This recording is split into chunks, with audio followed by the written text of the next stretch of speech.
حلقتنا النهارده هنعرف مع بعض على 8 اوضاع لاصلاح وصيانه الطوابع الكانون بيكسيما الام بي 280، والخطوات دي مطابقه للطوابع الكانون بيكسيما الام بي 250. فلو يهمك الموضوع تابعني بعد الفاصل.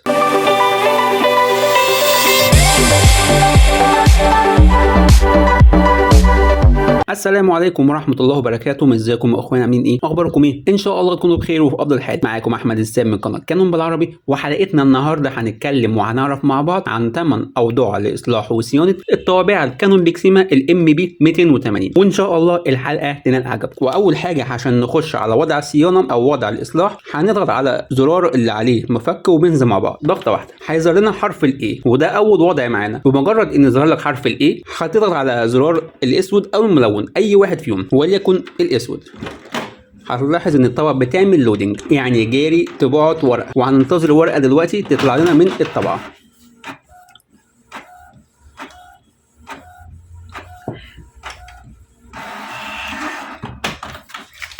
وزي ما انتم شايفين ده اول وضع معانا، وهو وضع اسمه النازل تشيك، وده معناه ان هو بيطبع تيست بيعرفك جوده الطباعه او في مشكله في اي لون في الالوان ما بينزلش. عندك هنا الاصفر طبيعي جدا، والاحمر كويس، والازرق كويس، والاسود كويس. ده كده معناه النازل تشيك بيطبع لك الوان واضحه وكويسه جدا. لو في اي لون ما ظهرش زي الالوان دي كده معناه ان في مشكله في الحباره، اذا كانت الحباره الالوان او الحباره السوداء، وده تيست النازل تشيك. اما تاني وضع معانا لو ضغطنا على زرار الصيانه برضو ضغطه كمان اتحول هنا لحرف الاتش، يعني ضغطه ايه الضغطه اللي بعديها الاتش. لو ضغطنا على زرار البلاك هتلاقي بتعمل لوننج. وتاني وضع معانا وهو وضع الكليننج او التنظيف، وهو بيعمل تنظيف بسيط جدا للاحبار اللي موجوده بداخل الطبعه، والعمليه دي بتستغرق دقيقه واحده، وننتظر لحد ما علامه اللودنج دي تقف. وزي ما انتم شايفين اول ما رقم الواحد ظهر على الشاشه معناه ان عمليه الكليننج خلصت، وده كان تاني وضع معانا. اما التالت وضع معانا لو ضغطنا على علامه المفك ده خلصنا حرف الاي ثم حرف الاتش خلاص، ضغطه كمان هيظهر لك حرف الواي، هنضغط على التصوير بالاسود، وده معناه الديب كليننج او التنظيف المكثف، وده معناه ان هي هتعمل عمليه اسمها الديب كليننج او التنظيف المكثف للاحبار، والعمليه دي بتستغرق ما يقارب الثلاث دقائق. وطبعا ما تكترش من عمليه الديب كليننج ديت لان هي بتخلص الاحبار بسرعه جدا، بس هي بتعمل تنظيف وتسليك للاحبار. لو كررتها اكتر من 5 مرات الاحبار بتخلص. بننتظر لحد شاشه الطبعه ما يظهر عليها رقم 1. وزي ما انتم شايفين الوضع الثالث انتهى. اما الوضع الرابع معانا لو ضغطنا على علامه الصيانه ده اسمه زرار الصيانه، ادي حرف الاي خلاص، وحرف الاتش خلاص، وحرف الواي خلاص. هنا حرف مش اليو، هو قريب من اليو. لو ضغطنا عليه ضغطه واحده بتعمل زي الليميت بتاع الاسكانر، بس دي بتبقى على خطوتين. اول مره بتطبع لك ورقه، وتاني خطوه وضع الصيانه اللي بعديه، الاثنين بيكملوا بعض. دي ورقه بتطبع وبتتحط على الاسكانر، بتعمل محاذاه للاسكانر او محاذاه للماسح الضوئي. الورقه دي هتطول شويه، بس لازم تتاكد ان الحبارتين حالتهم كويسه وشغالين عشان تطبع لك جميع الالوان اللي موجوده في الحبارتين، عشان يقدر محاذاه للاسكانر يقرا الورقه ديت ويقول لك ان هي تم عمل محاذاه للاسكانر. ده في حاله ان الاسكانر فيه مشكله، او في حاله ان السكانر او النسخ بيطلع فيه مشكله. الورقه دي ممكن تستغرق معاك دقيقتين. وزي ما انتم شايفين الورقه بدات تطبع من الطبعه، بتنتظر لحد ما الورقه تطلع معاك وما تشدهاش خالص.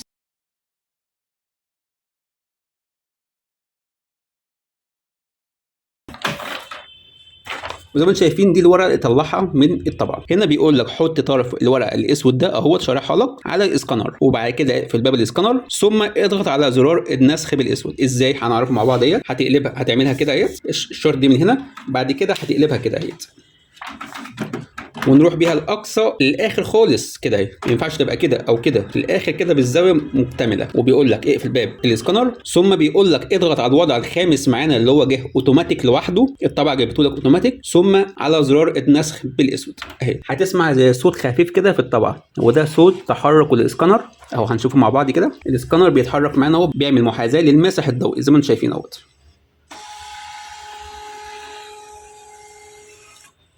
زي ما شايفين رقم 1 ثبت، معناه انك تعمل عمل محاذاه للماسح الضوئي. وكده خلصنا اول 5 اوضاع معانا. دلوقتي هنروح للوضع السادس من الصيانه. ضغط على مفتاح الصيانه، ادي 1 2 3 4 5. ده كان اخر حاجه وقفنا عنده. الطبعه جابته لنا اوتوماتيك عشان نعمل محاذاه للمسح الضوئي. اللي جاي بقى رقم 6 اللي عليه حرف ال. هنعمل التصوير بالاسود، وده هيعمل محاذاه لخرطوشتي الحبر، والوضع ده بيطول معانا شويه، عامل زي الورقه اللي فاتت بس هيطلع لك الوان وبيظبط لك المحاذاه بتاعه خراطيش الحبر. ان ساعات خراطيش الحبر بيظهر لها عطل ان هي خطوط مش متوازيه مع بعض، يعني لو في جدول الجدول ممكن يطلع متكسر بسبب ان خراطيش الحبر فيها مشكله. المحاذاه دي ممكن تظبطها. وده كان الوضع السادس وهو محاذاة خراطيش الحبر. ودلوقتي الوضع السابع للصيانة، ادي 1 2 3 4 5 6 السابع عليه حرف البي، ثم نضغط على تصوير بالاسود، وده معناه ان هو هيعمل لك تنظيف لبكر السحب اللي موجود في الطبعة. هيسحب 3 ورقات اوتوماتيك ورا بعض وبسرعة جدا. اول ورقة، تاني ورقة،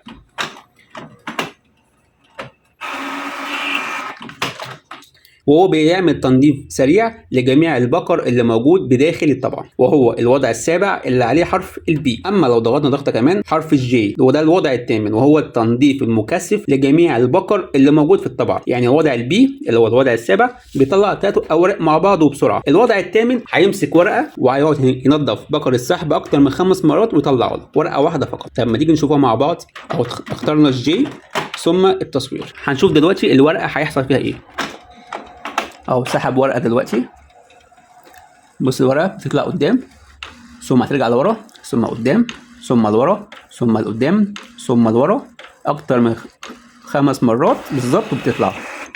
دي بتعمل تنظيف مكثف لجميع البقر الموجود بداخل الطبقه، عشان لو في اي اتساخ بتنظف. طبعا مش ورقه بس اللي هتنضفه، لازم ترش على الورقه اي ماده اذا جلانس، وبتعيد الخطوه دي اكتر من مره. بترش على الورقه اثناء دخول الورقه، وهي هتنضف لك جميع البقر اللي موجود بداخل الطبقه وفي وحده خروج الطبقه. وبكده خلصنا موضوع حلقه النهارده عن 8 اوضاع لاصلاح وصيانه الطوابع الكانون بيكسيما الام بي 280. اتمنى الموضوع يكون نال عجبكم. مستني اي استفسار لكم بخصوص طباعات كانون. كان معاكم احمد السن من قناه كانون بالعربي، والسلام عليكم ورحمه الله وبركاته.